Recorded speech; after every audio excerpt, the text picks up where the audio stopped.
Walaupun banyak peringatan tentang bahaya merokok, faktanya tetap saja banyak orang yang merokok. Bahkan, Indonesia merupakan negara ketiga dengan perokok terbanyak di dunia setelah Cina dan India.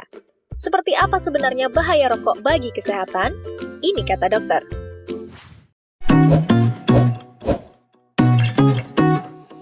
Pada satu batang rokok ada sekitar 600 bahan yang kalau dibakar bisa menghasilkan lebih dari 7.000 bahan kimia, di mana 69 diantaranya beracun dan bersifat karsinogenik atau menyebabkan kanker. Komponen dalam rokok dapat dibedakan dalam dua bentuk, fase gas dan fase tar atau fase partikulat. Fase gas adalah berbagai macam gas berbahaya yang dihasilkan oleh asap rokok, seperti karbon monoksida, benzena, formaldehida, hidrogen sianida.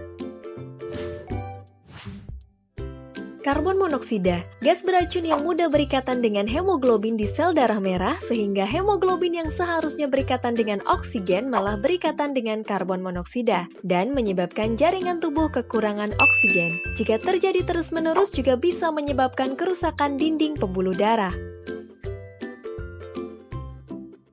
Benzena, senyawa yang bersifat karsinogen dapat meningkatkan risiko leukemia atau kanker darah. Formaldehida mengakibatkan iritasi pada mata, hidung, dan tenggorokan. Jika terus-menerus terpapar zat ini bisa mengakibatkan kanker. Hidrogen sianida, gas beracun yang dapat berdampak buruk pada jantung, sistem saraf, paru-paru, dan tiroid. Selanjutnya, fase tar atau fase partikulat, yaitu residu hasil pembakaran rokok. Tar bisa menempel di paru-paru dan dapat merusak silia atau rambut halus di paru-paru, yang berfungsi membersihkan paru-paru dari dahak atau mukus, sehingga meningkatkan risiko penyakit paru. Tar juga bisa menempel di rongga mulut, gigi, ujung jari, dan kuku perokok sehingga menyebabkan warna kuning.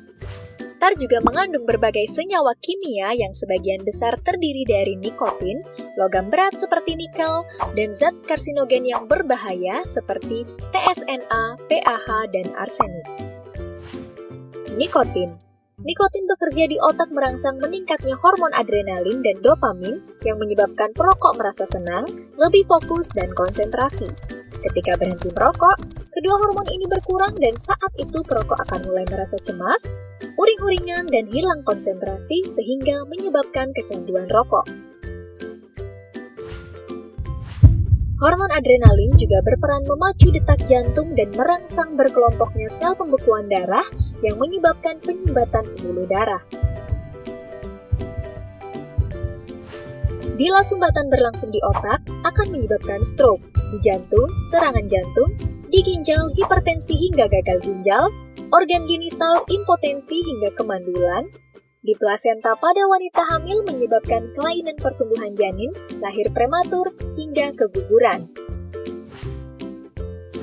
Bahan berbahaya tadi ternyata tidak hanya berbahaya bagi si perokok, tapi juga bagi orang di sekitarnya. Mengapa bisa seperti itu? Begini ceritanya. Asap rokok yang dihisap ke dalam paru oleh perokok disebut asap rokok utama, di mana saat itu tembakau dibakar pada suhu yang sangat tinggi. Asap yang berasal dari ujung rokok yang terbakar disebut asap rokok samping, di mana saat itu tembakau dibakar pada suhu yang lebih rendah, sehingga pembakaran zat terjadi tidak sempurna, dan menghasilkan senyawa 4 kali lebih berbahaya bagi yang menghirup. Residu asap rokok juga bisa menempel di rambut, kulit, baju, karpet, dinding, ataupun di dalam mobil yang disebut dengan third hand smoke. Residu ini bisa bertahan berhari-hari hingga berbulan-bulan dan dapat mengalami transformasi kimia menghasilkan polutan karsinogenik yang lebih berbahaya. Itu hanya sebagian dari ribuan zat berbahaya pada rokok, yang bukan hanya berdampak pada kesehatan si perokok, tapi juga mencemari udara lingkungan dan berbahaya bagi kesehatan orang di sekitarnya. Jadi, lebih baik hindari merokok. Bagi yang tetap merokok, sebaiknya hindari merokok di kawasan tanpa rokok. Karena semua orang berhak menghirup udara bebas dari asap rokok.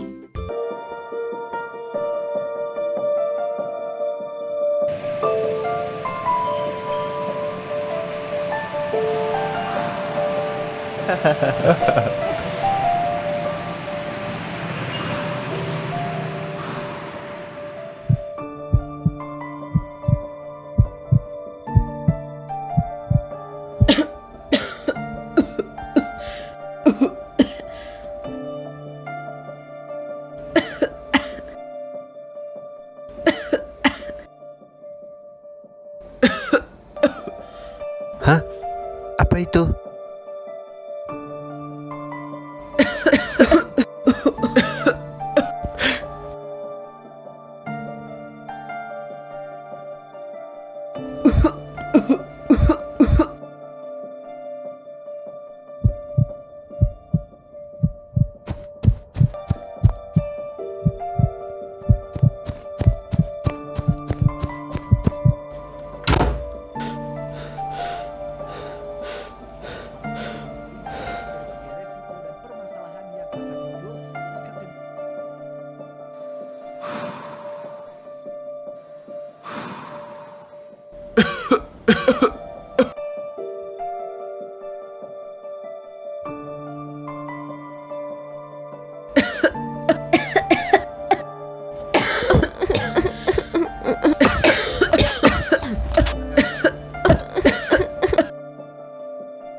Loh, di mana ini?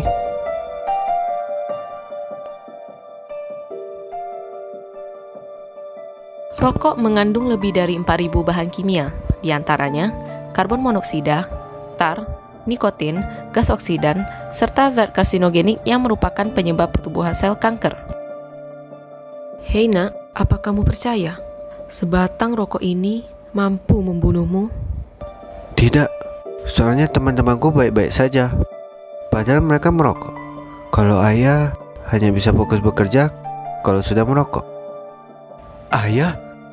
Hah? Kenapa ini?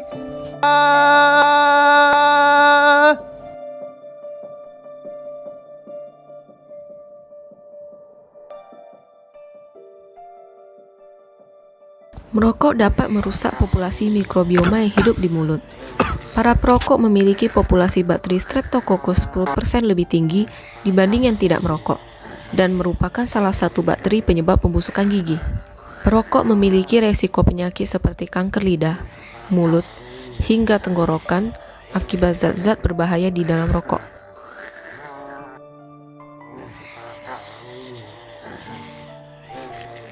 Saat ini, kamu sedang melewati tenggorokan perokok yang sudah dihinggapi oleh banyak sisa-sisa zat dari rokok yang menempel. Asap rokok mengandung ribuan bahan kimia yang membuat rambut-rambut halus yang sedang kamu lewati harus bekerja keras menyaring benda asing. Rambut-rambut halus ini adalah silia. Akibatnya, fungsi silia menjadi menurun dan bahkan bisa tidak berfungsi sama sekali.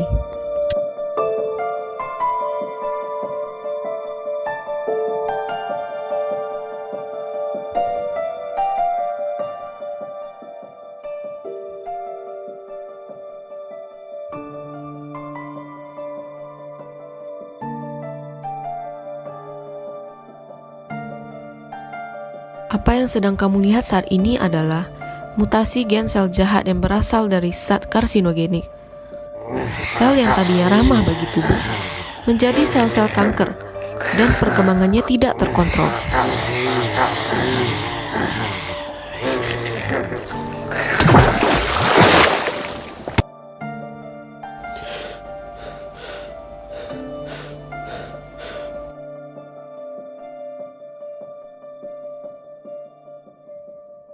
Seorang perokok akan terlihat lebih tua daripada yang bukan perokok karena kurangnya asupan oksigen ke kulit.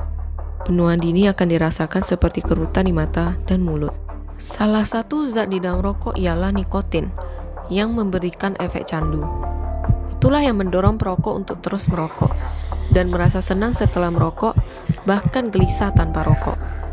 Nikotin juga mampu merusak pembuluh darah dalam jantung dan meningkatkan kemungkinan terjadinya penggumpalan darah yang bisa memicu serangan jantung.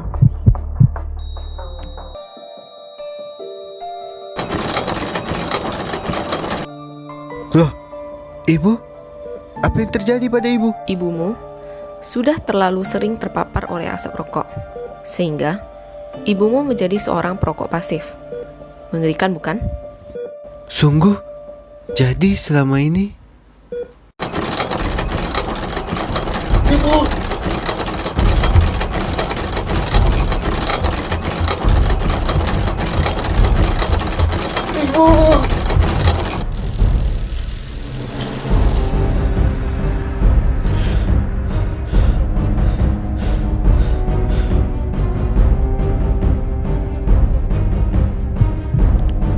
Kamu lihat, mereka adalah orang-orang yang telah mengakhiri hidupnya hanya karena sebuah rokok. Ada yang masih sangat kecil, janin-janin tak berdosa yang terpapar oleh rokok konsumsi ibunya sendiri saat hamil. Ada yang akhirnya terkena serangan jantung, kanker mulut, kanker tenggorokan, kanker paru, dan banyak lagi. Percaya atau tidak, mungkin orang-orang di sekitarmu masih beruntung karena belum merasakan dampak mematikan ini. Tetapi, cepat atau lambat, hal-hal mematikan ini akan segera menghampiri. Tidak mungkin.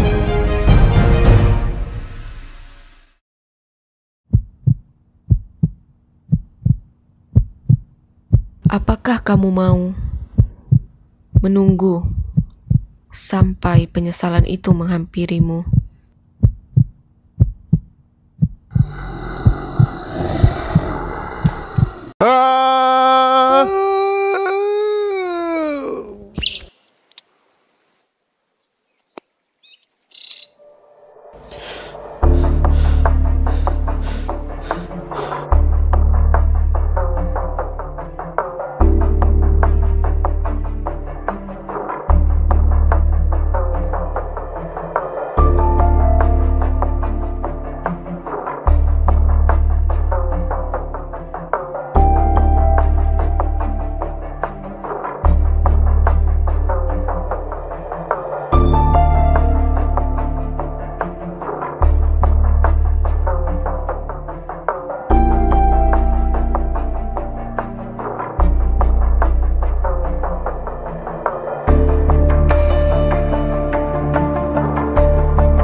Rokok bukanlah barang langka di negeri ini. Dari mulai kalangan bawah sampai kalangan terpelajar telah menjadi pecandu rokok. Dan saking murahnya rokok di Indonesia, seorang pelajar pun dapat membeli rokok hanya dengan uang jajannya. Lalu bagaimana awal mula rokok ditemukan? Dan apa penyebab harga rokok di Indonesia sangatlah murah? Maka dari itu, kamu harus tahu.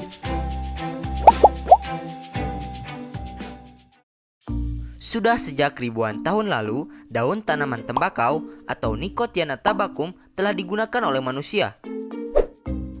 Dahulu, tembakau dibakar dan dihisap melalui sebuah pipa pada penutupan upacara sakral suku Maya dan Aztec. Tembakau pertama kali dibudidayakan untuk kepentingan ekonomi pada abad ke-16 di Amerika Utara. Seiring dengan penemuan dan penaklukan benua baru oleh bangsa Eropa, tembakau pun mencapai daratan Eropa dan akhirnya menyebar hingga ke seluruh dunia. Pada abad ke-19, industri rokok mulai bertumbuh pesat di Amerika Serikat. Singkatnya, pada tahun 1980-an, karena banyaknya himbauan akan bahaya rokok, pemerintah Amerika Serikat mulai mengambil tindakan untuk membatasi rokok. Dari mulai memberikan label peringatan pada bungkus rokok hingga dilarangnya perusahaan rokok untuk beriklan di televisi maupun radio. Hal inilah yang menyebabkan perusahaan rokok mengalami kemunduran dan sulit untuk menjual produknya di Amerika Serikat. Dan dari sanalah, produsen rokok mulai melirik untuk mengekspansi produknya ke negara-negara berkembang termasuk Indonesia. Pada tahun 2005, Philip Morris, perusahaan rokok terbesar di dunia, berhasil mengakuisisi 98% saham produsen rokok terbesar di Indonesia, yaitu Sampurna. Indonesia adalah pasar terbesar industri rokok kedua di Asia setelah Cina. Dengan populasi lebih dari 255 juta jiwa, sebanyak 54 juta orang dewasa, dan 3 juta remaja Indonesia menjadi perokok aktif. Menurut WHO, perokok usia remaja di Indonesia akan terus bertambah jumlahnya. Dikarenakan industri rokok di Indonesia memiliki target pasar anak muda untuk dijadikan sumber pendapatan pada beberapa dekade ke depan. Faktor yang menyebabkan setiap orang mudah mendapatkan rokok bukan hanya karena distribusi yang begitu luas hingga mencapai pelosok Nusantara, tetapi juga karena harga rokok di Indonesia yang sangat murah. Bahan baku yang dipakai untuk pembuatan rokok sebagian besar berasal dari dalam negeri. Ditambah dengan biaya tenaga kerja yang murah di Indonesia menyebabkan biaya produksi industri rokok menjadi rendah. Kasarnya, orang termiskin di Indonesia pun dapat menjadi konsumen rokok.